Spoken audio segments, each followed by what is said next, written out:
बिस्मिल्लाहिर्रहमानिर्रहीम। अस्सलाम वालेकुम। आज मैं बहुत इम्पॉर्टेंट लेक्चर है मिनरल्स या इनको इलेक्ट्रोलाइट कहते हैं, जैसे सोडियम पोटाशियम है, इनके बारे में बताऊंगा।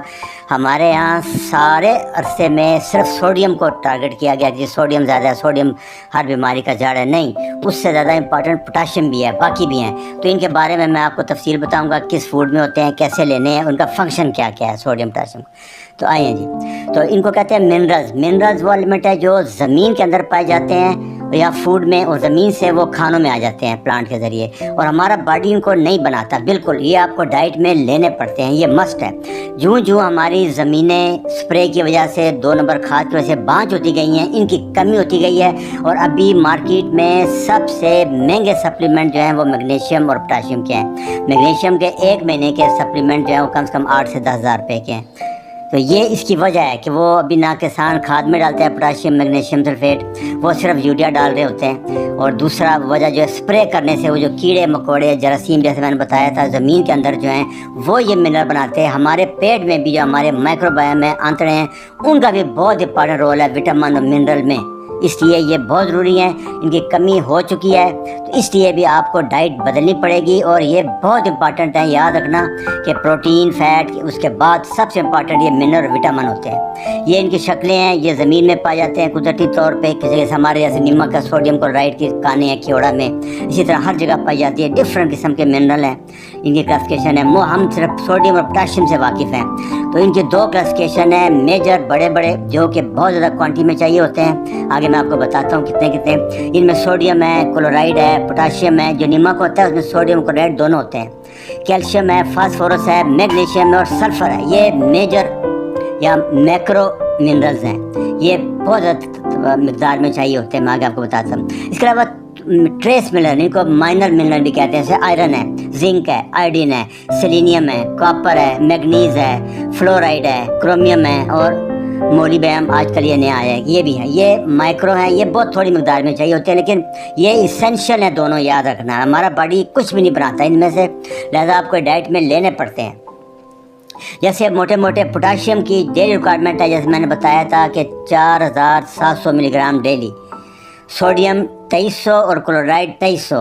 तो ये अगर दोनों मिला लें, जैसे नमक में दोनों होते हैं, इसलिए जब नमक 1 चम्मच हम कहते हैं तो लोग कहते हैं जी बहुत 5 ग्राम है, ज़्यादा नहीं, उसमें सोडियम आधा है, 2300 है। ये देखें ना, 1 टीस्पून 5 ग्राम टेबलेट में 2400 मिलीग्राम सोडियम है और बाकी क्लोराइड है। तो ये इसका है। वो कैल्शियम जो है 1000 मिलीग्राम डेली रिक्वायरमेंट है और मैग्नीशियम 400 से 500। तो आप देखें सबसे ज़्यादा सबसे इम्पॉर्टेंट पोटाशियम है, जिसकी रिक्वायरमेंट बहुत ज़्यादा है।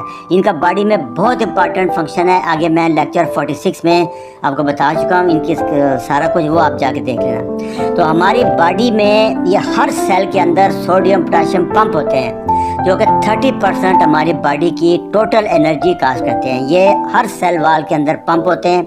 ये पोटाशियम को सेल के अंदर लेके जाते हैं, सोडियम को बाहर लेके आते हैं। इसीलिए सोडियम एक्स्ट्रा सेलुलर बहुत ज़्यादा होता है, 140 मिलीग्राम होता है, पोटाशियम सिर्फ 5 होता है। पोटाशियम सेल के अंदर बहुत ज़्यादा होता है। जो ही चलते हैं तो एक्शन ग्रेडियंट पैदा होता है। ये पूरा सोडियम पोटाशियम पंप है, ये हर सेल में होता है। आप देखें सेल वाल है और ये सोडियम जो है वो सेल से बाहर आ रहा है और पोटाशियम अंदर जा रहा है। इसी तरह से ये कार्डियक मसल है, इसमें भी ये एक्शन, इसके बगैर कोई सेल काम नहीं कर सकता। ये बहुत इंपॉर्टेंट है, ये इसलिए इनका होना बहुत ज़रूरी है पोटाशियम का। तो हमारे सेल जो है जस्ट लाइक बैटरी, आपने सेल में देखा है पॉजिटिव इलेक्ट्रिक चार्ज होता है, उससे एनर्जी पैदा होती है। तो यही हमारे क्लोराइड नेगेटिव है, सोडियम पॉजिटिव है, पोटाशियम पॉजिटिव है, कोई दोनों नेगेटिव पॉजिटिव चार्ज है। ये जब अंदर जाते हैं एक्शन पोटेशियम, पूरा लंबा प्रोसेस है, उसमें जानने की ज़रूरत नहीं है। आप इतना ही याद रखें कि आपको डेली कितना चाहिए, कितना लेना है। तो जब इन पे प्लस माइनस चार्ज आता है तो इन मिनरल को हम इलेक्ट्रोलाइट कह देते हैं आसानी के लिए। तो इनका बड़ा काम ये है कि नर्व कंडक्शन, ब्रेन जितना काम कर रहा है वो इन्हीं की वजह से काम कर रहा है, ये ज़हन में रखना है। मसल हमारे जितने कंटैक्ट होते हैं, रिलैक्स होते हैं, उठते हैं, हम चलते हैं, इसकी वजह से बॉडी का पीएच ये मेंटेन करते हैं पोटाशियम वगैरह, मैदे हम जैसे HCl वगैरह बनाते हैं, सोडियम क्लोराइड। और दूसरा फ्लूइड जो रिटेन होता है, सोजें पड़ जाती हैं किडनी में, सबसे इंपॉर्टेंट फंक्शन इनका इलेक्ट्रोलाइट का यही है। तो ये बहुत इंपॉर्टेंट बड़े बड़े फंक्शन है, और भी बहुत से फंक्शन हैं। तो पोटाशियम के बारे में आज बताऊंगा, बाकी के बारे में फिर किसी टाइम बताएंगे। ये बॉडी को एनर्जी प्रोवाइड करता है। पोटाशियम से जब आप सेल के अंदर जाता है तो उससे पूरा एक ताकत पैदा होती है। मसल के काम करने के लिए एक्सरसाइज के दौरान खासकर क्रैम्प ना पड़े, जो कहते हैं ना क्रैम्प पड़ गए, दर्द होती है, वो पोटाशियम की कमी होती है या सोडियम की कमी हो जाती है, और फिर मसल पूरा रिलैक्स नहीं होता, स्मूथ नहीं होता, तो अकड़ जाता है और पेन होती है। इसको क्रैम्प कहते हैं। इलेक्ट्रोलाइट इम्बैलेंस होता है। अक्सर खिलाड़ियों का हमने देखा है मैच के दौरान कॉन्स्टिपेशन बहुत हो जाती है, मैग्नीशियम कम हो जाए, पोटाशियम कम हो जाए, इसलिए अब जो कॉन्स्टिपेशन हो तो पोटाशियम मैग्नीशियम देते हैं ताकि कब्ज खत्म हो जाए। उसी से आंतड़े के सेल जो है वो कंटैक्ट करते हैं, वो पेरिस्टाल्सिस है, आंतड़े आगे मूव करती हैं उसको, और वो चलता रहता है। वास्कुलर कैल्सिफिकेशन, जो हमारी खून की नालियों में जो कैल्सिफिकेशन होती है उसमें पोटाशियम का रोल बहुत ज़्यादा है। वो कम हो जाए तो कैल्शियम ज़्यादा हो जाएगा, वो कैल्सिफिकेशन कर देगा, आर्टरी तंग हो जाएगी, फिर हार्ट अटैक और स्ट्रोक और सारा कुछ होता है। तो नींद के लिए पोटाशियम बहुत ज़रूरी है, मैग्नीशियम भी बहुत ज़रूरी है, ये इनका बहुत इंपॉर्टेंट रोल है पूरा। और इंसुलिन रेजिस्टेंस में जैसे मैंने आपको बताया था कि आप कार्बोहाइड्रेट ज़्यादा खाते हैं, सोडियम रिटेन हो जाता है और पानी भी रिटेन हो जाता है, उससे सारा सिस्टम बदल जाता है, पोटाशियम भी कम होना शुरू हो जाता है। जो ही आप कीटो शुरू करते हैं तो पेशाब आता है, पोटाशियम लॉस होता है, सोडियम भी लॉस होता है, तो कीटो फ्लू वगैरह इसीलिए होता है, रैशेज भी इसीलिए होते हैं। और ब्लड प्रेशर, सारे कहते रहे हैं आज तक हम भी सोडियम सोडियम, नहीं, पोटाशियम कम होने से ब्लड प्रेशर ज़्यादा होता है। आप सिर्फ पोटाशियम मेंटेन कर लें, आपका ब्लड प्रेशर नॉर्मल हो जाएगा। 90% लोग दवाइयों से बच जाएंगे। ये मैं आगे आप बताऊंगा किन चीज़ों में ज़्यादा होता है। ये किडनी के लिए बहुत ज़रूरी है, गुर्दों के सेहत के लिए पोटाशियम बहुत इंपॉर्टेंट है। ये सोज पड़ती है, मैंने बताया डीमा पाँव वगैरह में, इसके लिए बहुत ज़रूरी है। और सोडियम ज़्यादा हो जाए तो उसको काउंटर करने के लिए, ताकि वो ज़्यादा नुकसान ना दे, उसके लिए भी पोटाशियम बहुत ज़रूरी है। ये ज़हन में रख रहे हैं। ये सब चीज़ें पोटाशियम के फ़ायदे की हैं।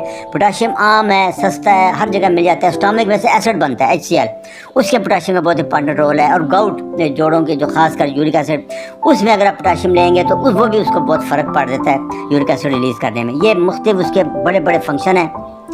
तो पोटाशियम कम होने की जो बड़ी बड़ी वजूहत हैं, उसमें सबसे बड़ी वजह है रिफाइंड कार्बोहाइड्रेट शुगर।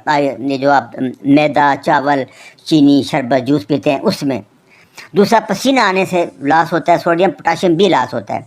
दूसरा, हम आम पानी पी रहे होते हैं, प्लेन वाटर, उसमें साल्ट कम होते हैं, मिनरल वाटर में सब कुछ होता है, तो लिहाजा इसलिए थोड़ा सा आप डाल लिया करें उसमें नमक, जैसे मैं बार बार कह रहा हूँ, लेमन साल्ट वाटर। शुगर में इसका रेजिस्टेंस में भी यही होता है कि पोटाशियम बहुत कम होता है। पोटाशियम जो कम होता है इंसुलिन रेजिस्टेंस होता है। जो ही आप पोटाशियम देते हैं तो इंसुलिन ज़्यादा बेहतर काम करता है, 30 से 40%। ये स्टडीज़ आ रही है। कीटो डाइट जैसे मैं आपको बताया था कि इलेक्ट्रोलाइट इम्बैलेंस होता है, पोटाशियम लो होता है, इस वजह से कीटो फ्लू वगैरह और कीटो रैश वगैरह होते हैं।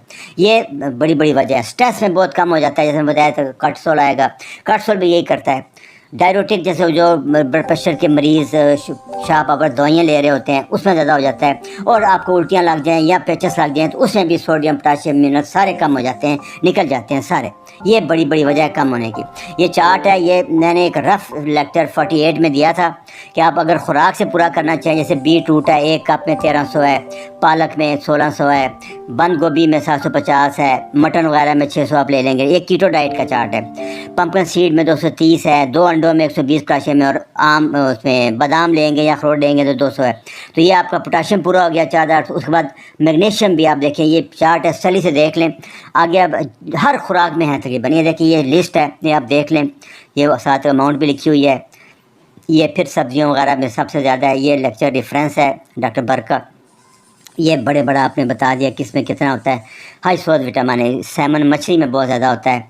ये देखें गाजर में जो है वो 65 ग्राम में जो है 205 मिलीग्राम होता है। बीन्स में बहुत 305 मिलीग्राम होता है। ये सारे माल्टों में होता है। ये कद्दू है, ये पोटैटो जो है इसमें बहुत ज़्यादा है, इसमें 170 ग्राम 6 आउंस में होता है। ये बीट रूट है, जैसे मैंने बताया दिन में 1000 है, सबसे ज़्यादा इसमें होता है। एवोकाडो है, फल है, इसमें 400, ये बहुत ज़बरदस्त फल आ रहा है कीटो के लिए, महंगा बहुत है। टमाटर में 290 मिलीग्राम होता है, 102-3 टमाटरों में। दालों का सूप, दालों में 460 मिलीग्राम है। टमाटो सॉस में बहुत ज़्यादा होता है। बनाना में है 420 मिलीग्राम पोटाशियम, लेकिन उसका शुगर बहुत आ जाती है, एक का से आप नहीं खा सकते, आम बंदों के लिए ठीक है। मटरों में बहुत ज़्यादा 350 मिलीग्राम होता है आधा कप में। सेमन मछली में जैसा मैंने बताया 435 मिलीग्राम है। एवोकाडो में, ये आप देख लें कंपैरिजन, आपको फ़र्क पता लग जाएगा। जो आप फास्ट फूड खा रहे हैं उसमें देखें और ये आलू में देखें, आपको सारा पता लग जाएगा कि ये अनहेल्थी फूड है सारा। ये चिप्स में आप देख लें 150 कैलोरीज़ हैं और 1 आउंस में, और बिल्कुल ना होने के बराबर है पोटाशियम वगैरह इसमें। ये आप देख रहे हैं, ये जो बीट ग्रीन है, जो चुकंदर के पत्ते हैं, चुकंदर में नहीं, चुकंदर के पत्ते, चुकंदर में बहुत ज़्यादा शुगर होता है। तो ये आप दोबारा देख लें, ये इनकी तो ये सारा था, इसको अच्छी तरह समझ लें। अच्छा जी, खुदा हाफिज़।